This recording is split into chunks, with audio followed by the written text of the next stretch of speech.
So, when Danny first moved here, I met him playing hockey, and we roomed together in a trailer down south of town, and I remember lots of stuff. One things I do remember is that he had this one day, came back home from work, and he's got all the dogs are around the outside of his trailer. And they're digging around and looking at the side of the trailer, and we had a shed at the side of the trailer. And there are these,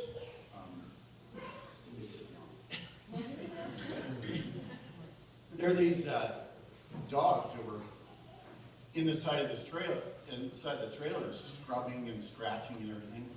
What is this? What's Danny's got in there? Well, he's got this huge, I'm a guy from Southern California, he's got this huge elk hanging up there. And there's blood dripping down, and the trailer, the dogs around the trailer park, they're all coming and go, what is going on here? Well, I shot it, and I didn't have any place to hang it, so this is where I hung it.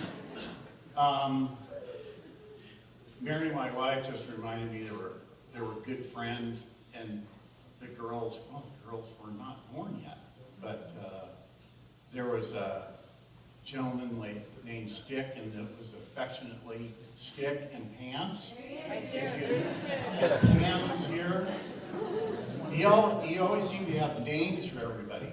And Danny's Pawn Shop, many of you remember Danny's Pawn Shop. And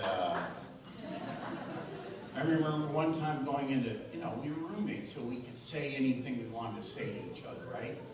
Well, one day, walked into Danny's pawn shop, and he's selling this cassette player for $15. And I thought, oh, that's a pretty good deal. Went over and punched on the cassette deck. It didn't work. And Danny goes, I said, Danny, it doesn't work. Hey, we can always bargain with the buyer. So that was Danny. He was just full of life. And the one trip that I remember with Danny, we did a bunch of stuff. And he taught me a lot of things. And one of the things he taught me that I didn't like to go up Trail Creek on the side of the mountain and go hunt for elk and stay up there all night. He taught me that. The other thing is, and you'll love it, but he's just an adventurous guy. He was always perpetually moving, right? And one day he reads in a newspaper that there were like 30 bear taken off this one ridge up in northern Idaho around Powell. If anybody knows where Powell is, it's like on the side of this mountain, and there's just a restaurant there. There's nothing there. So he said, we got to go up there and we got to hunt bear. Hey Danny, have you ever hunted bear before? Well, no, but that we're just. So we get in this turquoise. Remember his turquoise pickup? And it creaked down the road sideways. And when I got on the in the pickup, I looked down and go, hey, I can see the road going by through the bottom of the pickup, floorboards. Right? We're going to go up to Powell. How long does it take? So we drive up to Powell.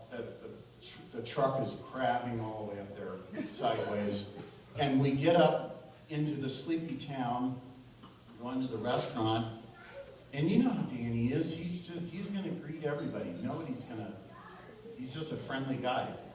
Well, how many bear did you take out of the, well, we shot like 2 bear. They took 3 or 4 bear up on the ridge. Okay, so what we do, the first night we go out and we go park in this lot, in this campground, and he's got, what does he have? He's got 2 jars of honey. And what does he do? He spreads it on the dumpster. And we park like 40 feet away from the dumpster. Like, I want to park 100 yards from the dumpster. And we slept out there all night, and like every 15 minutes, did you hear that? It's like, oh yeah, hear that? We don't want to get up and shoot anything. So So that night, didn't get any bear. The next day, go back to this restaurant. Anybody shoot any bear down here the other night? Oh yeah, James down the road here, he came up, parked right up here, and 2 sows and whatever they call them, came up, shot both of them, piled them in, took off. Daddy said, we got to stick around here a little longer. So we decided to drive up on this hill. Sorry this is taking so long. We started to drive up on this hill, and Danny has me driving, and he's standing up in the back of this turquoise pickup with a 20-06 or something, whatever a rifle is. And looking, I can hear him moving around on the hood back here looking for the bear. No, we get up there, camp all night, come down, same old story. Hey Jim, how did you grab over coffee? Hey Jim, do you find any bear? Did anybody shoot any bear in here, down here? Oh yeah, Jake down the road here, he came up and he shot him up. He just drove up, parked in the parking lot and they shot him. Well, it's not like, why don't we stay here the next night, right here?